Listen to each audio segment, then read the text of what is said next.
So today I have here Elizabeth Hansette King, with whom I was doing the human design readings. We had the basics, the basic principles, and the overview of a human design, and then I was going deeper with her towards her own persona. I was reading her chart, but also having a look at the business principle for her. So to show her what when it comes to a business persona she might be good at, how she's supposed to stay in the field, how she's supposed to communicate as true real self, as we figure out that she's a profile 6-2, which translates for on the one side Bob Proctor role model, and on the another side having the two as a Barbara Streisand, so two being more or less like for many people like showing the unawareness part of ourselves, what we don't know about ourselves, and there is when our like huge potentials or we don't recognize it but the others do. So there is the place where the huge potential awaits, which we need to like unlock. Okay, so I want today Elizabeth to tell us a little bit about her experience with me. Cool. So let us start. Maybe I would want to know what like challenges or uncertainties you were facing in your business or the positioning on the market before this reading. Yeah, so um, when I saw that you did human design, it really clicked. I know you always had it in your profile, but I didn't, when you're ready for something, then it just appears to you. And I thought, I'm just very curious about this because the challenge that I was having is positioning, how to, and messaging. So how to translate what it is that I do when you do something that is on a deeper level, that's transformative, to take something that is metaphysical or that is emotional and be able to speak about it in the way of what result will the client get because they now feel confident. It's an intangible that you have Yes. to translate and make it tangible so people understand what you do. And I was having some trouble figuring out because you hear a lot from a lot of big marketers because they're marketers about how to market yourself, and you want to find your niche and speak to your niche and speak to their pain points. And this is all true to a certain level. However, understanding my human design and understanding that I am the niche, you hear this as well, you are the niche. But what does that really mean in tangible, practical terms that you can actually use to then create the marketing and the messaging that you need? So what shifted for me is realizing that this internal nudge that I had for the storytelling and noticing that when I did do any kind of post that related to a story, that those are the ones that got more engagement. Now, there's also a thing about engagement and then turning that into conversion. That's another piece of the puzzle. But to lean more into that on a conscious level, like instead of that was a hit or miss. It was a story I felt like telling, and the people in my Facebook groups and my profile, they know me. We've known each other for 15 years. They understand. They know the story perhaps because we have history together. But to understand that this was something that I should lean into because of my profile, like I am the role model, and being told this before and then having it come up in my human design, I thought, oh, yes, I've heard this before, like you're the role model. But really to be able to accept that and step into that instead of thinking, oh, no, I'm not good enough and I'm still learning. Both can be true simultaneously. I'm always learning. I'm always growing. I'll never stop learning. And a lot of the things that we looked at, I realized that's why that explains and puts words and nomenclature to what it is I already feel and sense. The fact that I'm open to learning new concepts always, but that I have a very strong intuition and a lot of energy. I've also been told that, even if you're in a bad mood, no matter what's happening, you could be sick, you always seem to give off a lot of energy. And that would make sense as a generator. that I'm always Yes. generating. As long as I'm awake, I'm generating energy somehow. So it helps me to kind of hone in more on how I'm supposed to do my messaging and my marketing, to lean Mhm. more into the stories and to really pick the stories that would underline and support what it is that I'm trying to, teach or to explain as far as what I can help someone with their pain points and kind of highlight those areas. And it's only been about a week, I would say, maybe not even a week. Mhm. And Mhm. so Mhm. things are still percolating, things are still, coming up, and I'm realizing, wow, there's so many stories that I have.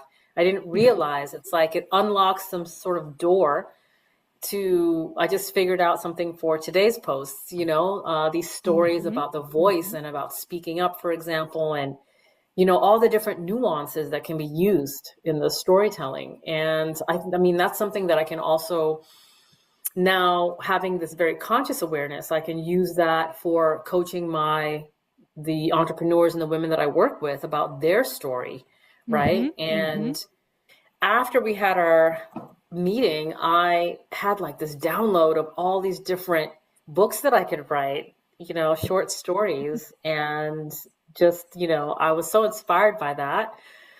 And I always had this feeling like I'm supposed to write a book, but it wasn't clear about what. I always thought it would be like a life story because I do have a very interesting kind of story to my life, all the ups and downs and this kind of adventure story. But I had always thought of it as one long story, Mhm. like an Mhm. autobiography or a biography or something like that. But having the reading with you, I realized, each one of these stories could be influential and impactful on its own. Wow, like a And small set of stories, right? yeah, yeah, Yeah. exactly. Like, and each has a different kind of learning. And I realized, growing up, my dad used to tell stories all the time, and I loved hearing stories. I didn't care how many times he told a story of how my parents, escaped South America, and when the fascist regime started in Mhm. Guyana, Mhm. or Mhm. whatever stories that he told. As the parents get older, they always tell the same story, right? You're like, oh, we've already heard the story, Dad. But I always liked it. I liked the storytelling, and I didn't ever thought of myself as really a great storyteller. But I think that the more I just allow myself to be that it comes quite easily. And now I feel like the stories are flowing more easily. It's really interesting. Wow. So Wow. yeah, it's Wow. really Thank you cool. so much. I mean, I think it is obvious for everyone when the people are hearing you that, out of you mention many things. Also that you are, like about out of everything, there is you. There is the real you coming from your and creation of yourself coming of from your space, from who you are. Yeah, which is exactly the aspect of a human design, not searching for that, evidences, for the methods, for everything from the outside world, but knowing Hmm. yourself, like being your own hero in that story, and then translating it to the world, to the posts, to everything that you do. So Hmm. you have also the alpha in your cross and leadership, life leadership, but also the number two, which we said that the two is representing something that you were maybe unconscious about, that the different people were telling about you, that you are as that with what you needed to work initially. Yeah, so that was that hidden part, I believe. Yeah. Hmm. So what would you say that you feel that they are your strengths now that you recognize that can very uniquely show in your business? Yeah, I mean, being able to accept that I'm a role model. Mhm. It's stepping into a different identity. It's not, oh yeah, I could do that or I do that sometimes. It's I am that. And then also, the responsibility of what that means, Yeah. how you show up then. And just knowing that if you're already seen that way, whether you like it or not, if you're seen that way, then what you do and say does matter. Whether there's no hiding basically. So, and then having the feedback of you always giving off energy, that's really liberating in a way because I can let go of I need to be a certain way or I need to, always be happy or do a certain thing in order to feel accepted. I am the way I am and it's enough. Yeah, yeah. So being that authentic guide as a role model, right? Hmm. Being your niche code. So that is very, very important. Yeah. Yeah. Yeah, I will ask you a couple more questions for the people maybe to figure out what we were doing. Like how would you feel now about showing up in your business compared to how you felt before? Well, first of all, not only do I feel a level of confidence that I didn't have before, it's also pushed me into, I've attracted certain things now that I didn't have in my awareness before. Mhm. So, for example, a more structured way to do my coachings through this new coach that I've met, right? Understanding of this always learning, but attracting it, and not because I was seeking it out, because it just came into my awareness. And yeah, just this level of confidence, knowing that I have a very ironclad way to get results with my clients, knowing that I have a way to attract them, and it feels less masculine and less pushing. They're still taking action. I'm still having to post. I still reach out to people. I'm still taking actions. Mhm. And so that doesn't stop, but it's a feeling inside of myself that I can lean back and relax a little bit, knowing that I'm on the right path. Just the security of just showing up. They say this all the time with marketing, right? When you're learning, you just have to show up. But this is showing up and feeling in alignment with what it is I'm putting out there. And Mhm. that's huge. It's one thing to do the posts and to describe what you're doing that you're helping with, public speaking, but to feel in alignment with how you describe it. It just Yes. changes and makes it more nuanced in a way, All of a sudden you start to look at the post and you're more present and you're like, wait a second, that sounds nice, but what is it really communicating what it is I want to communicate, right? And then Mhm. you kind of take Mhm. a step back and then check in. I check in with myself and I realize, wait a second, this is what I really want to do, or this is what I really want to say here, and it just could be just changing a few words, changing, those little things make a big, impact and Yeah. change how, the message then comes across. So the message is So, coming directly from Elizabeth, from a yeah, unique person talking there yes, through the exactly. experiences of a life that she had, Yeah, right? exactly. I mean, we all use ChatGPT and whatever to make things fast, but you can't rely on whatever it's going to spit out. Even if you train it, Mhm. it's Mhm. still a large language model. It's still going to fill in the blanks and say stuff where you're just like, I didn't say that. And what is that? No, I'm going to Yeah. change this completely now, because it just doesn't. So it gives you maybe like a bare bones idea, Mhm. direction, or something, but it's not you. It still has to be Exactly. like, no, I'm going to tell it this way because these are my words in the tone, in the cadence that I would say it, Mhm. Mhm. and people need to feel that, especially with my Exactly. brand, where my brand is about authenticity and about visibility and, being on stage and the voice, not just being a physical voice, Yeah, but you are a performer. yeah, so So, it's to like not be like in performance mode to perform, right? But to yes. really Im- express rather than Impact and perform. express. Yes. Yeah, Mm-hmm. Mm-hmm. yeah, To turn out something in the audience, in the people that yeah, connects internally with themselves, right? yeah, So that is that deep work. I yeah. see you, a lot of standing in that. You said that of course that you're working with that masculine side of you, but since you're alpha, so that means that yes, you're working while you are stepping into this highest alpha frequency from that space you're creating, right? Hmm. And that is that huge expansion for you.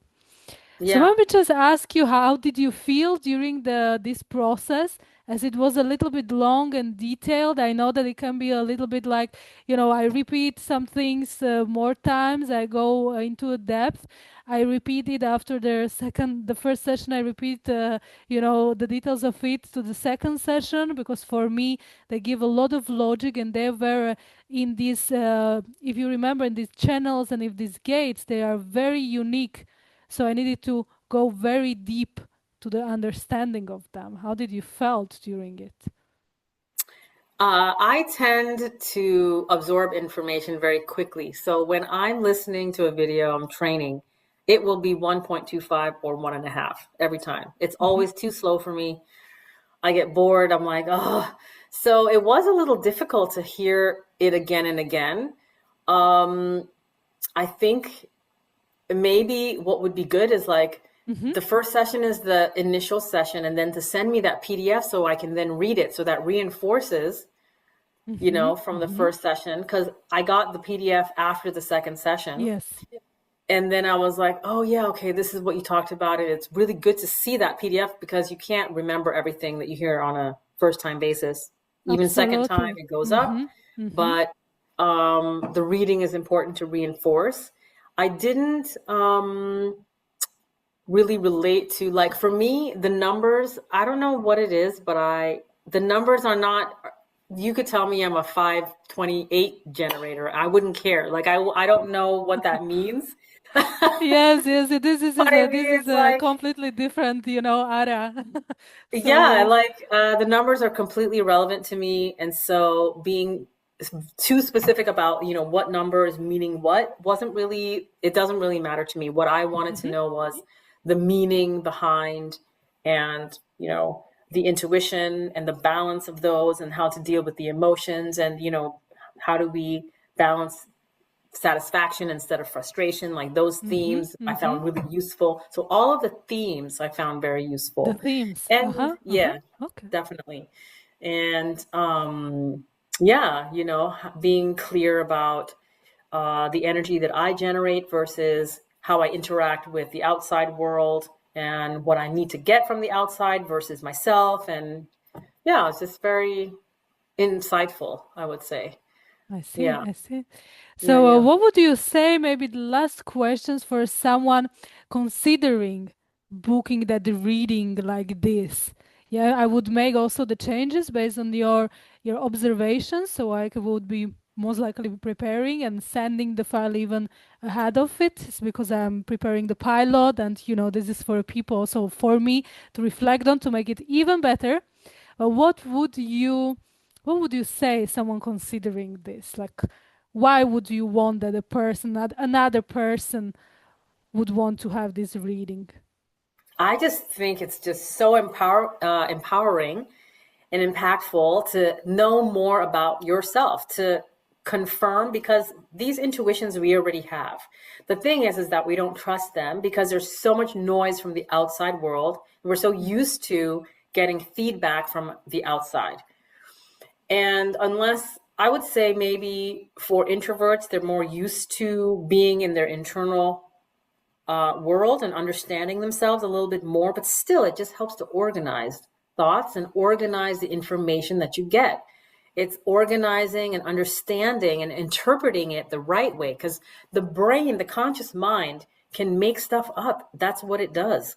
It Mm. will just hallucinate. As we know in NLP, it will make things up that are not there and interpret things in a way that's not really true, Mhm. right? Mhm. So it's important to then have this information of like, okay, I know what is true for me as a being, how I function, how I need to function in the world to feel happy, safe, whatever, and be able to then reconcile that with what I'm getting from the outside world, Yes. Mhm. you know? Mhm. And that just creates higher functioning, like more awareness. It's just more self-awareness. We Mm. just can't have enough. I mean, We are you not know, enough self-aware, right? And centered to ourselves. It's like there is so much conditioning. So what I personally love about the human design is that it is taking this unique approach to each individual that is completely different. Completely different. We might have similarities, but it does not mean that we match in Yeah. those similarities, even.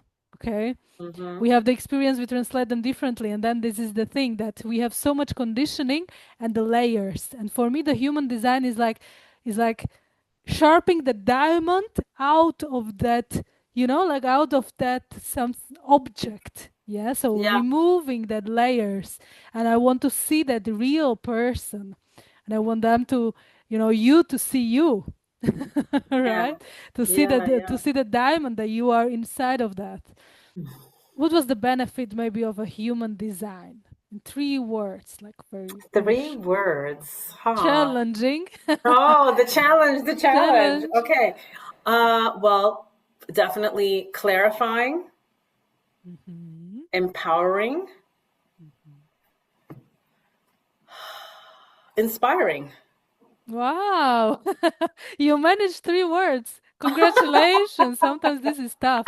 Sometimes this is tricky. This can be tricky. Well, Yeah. thank you so much. I really appreciate this testimonial, and this is also for the people then to see a little bit from the human perspective of how that is, because human design is so complex that even myself, I would forever say that I'm studying it, to be honest. Okay, forever I will be a student of a human design and of another methods. But yes, already in my studies, I would love to bring the diamonds of who you truly are closer to yourself. Thank you so much. It was awesome. Yeah. If you're Appreciate on it. the fence, just say yes. Yes. Thank you.